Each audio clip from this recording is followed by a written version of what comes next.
Hi, AJ Sam here, and today I'll be speaking about my second novel, Occurring A Man, book two in a Journey Far series. Like I did in my previous YouTube video, I'm going to pretend to be a book purchaser at my favorite local bookstore. Now this book hasn't been published yet, so I'll be using this prop. Okay, so I see the cover. Occurring. I hope I'm saying that right. And a man, that must be what occurring means. But it's the second book in a series. And as I look at the picture, this is a young man, and this like a map of sorts on the top. But the bottom looks like military, like soldiers.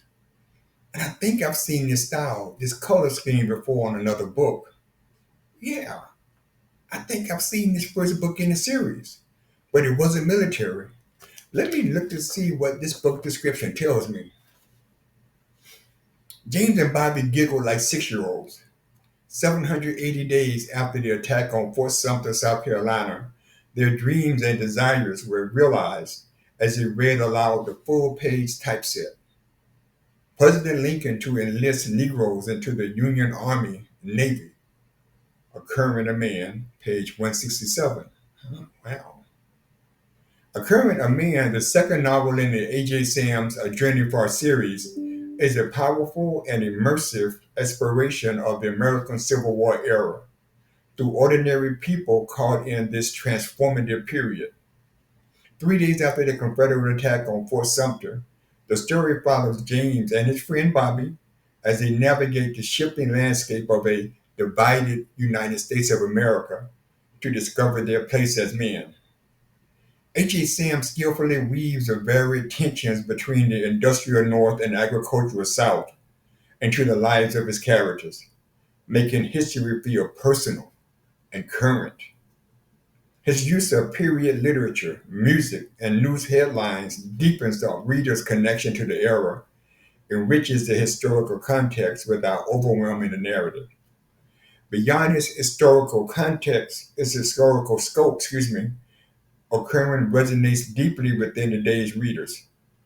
The parallels between the 1860s America and the social political divisions of the 21st century gives the novel a sense of urgency and relevance. Through rigorous research and astute depictions, H.J. Sam offers a compelling exposition, survival by tenacity, a powerful reflection on how the past echoes into the present. Occurring a Man is a story of relationships, discovery, and victory. It's a story of faith, hope, and love.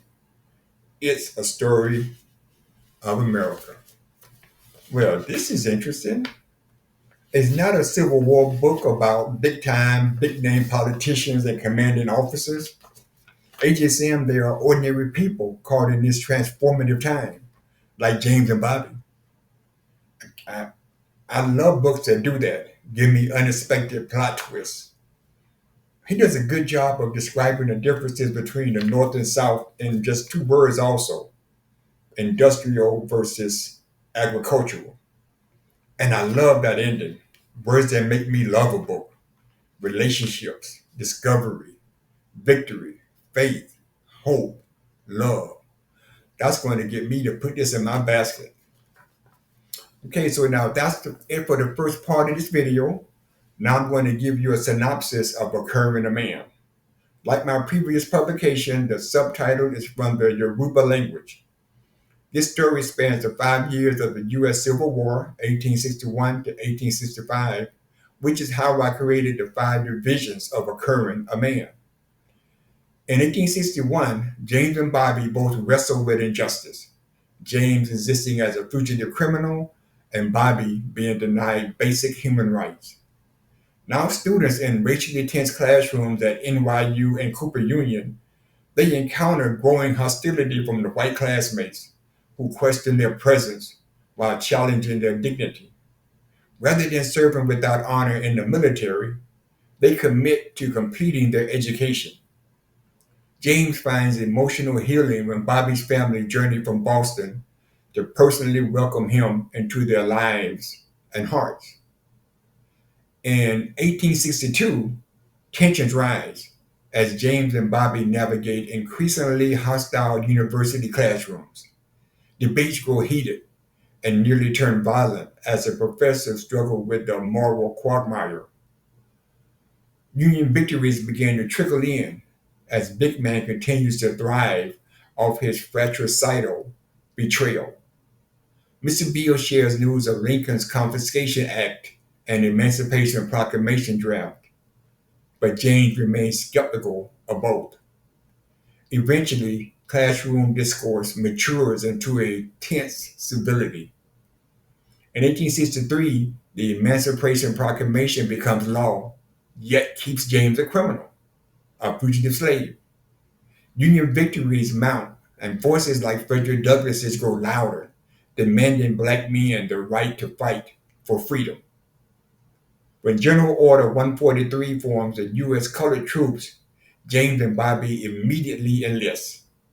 They endure the vitriolic trainers at Fort Meade, survive the violent New York City draft riots, and deploy to Tennessee in the 99th Massachusetts Infantry Regiment under the command of Major Stephen Hansen. James is mentored in military command and strategy by Major Steph, while Bobby's marksmanship and personality elevates his standing in the region. Both are celebrated for their intellect, valor, and leadership, and earn respect throughout the chain of command of the division.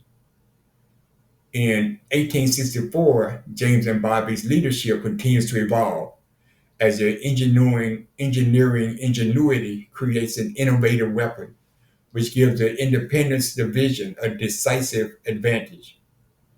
During a daring mission, the 99th rescues 65 trapped soldiers of the 222nd Illinois, but hours later, Bobby is mortally wounded. James, grieving but resolute, attempts to fill the leadership board of his devastated regiment. Following direct orders from General Smith, the 5th Garrison are sacrificed to give the division a chance to protect a strategic town from capture by the rebels. The 222nd is overrun with scores captured. The 99th is black flagged with no prisoners taken. James and 2 others survive, bearing the burden of physical and emotional scars. Finally, in 1865, after recovering from injuries, a group of 25 survivors from the division's 12 regiments began to trip back east on a medical caravan. But the journey takes James on an incredible detour through history that changes his story. That's it for now. Please click on the subscribe button below to become part of my YouTube nation. Please share and like as often as you wish. And go to my VIP newsletter section of my website using the QR code on the background, or type in theajsam.com/contact to sign up for my newsletter. This will allow you opportunities to get free books and prizes, as well as breaking news in the coming months. Until next time, this is AJ Sam. May God bless you and enjoy the journey.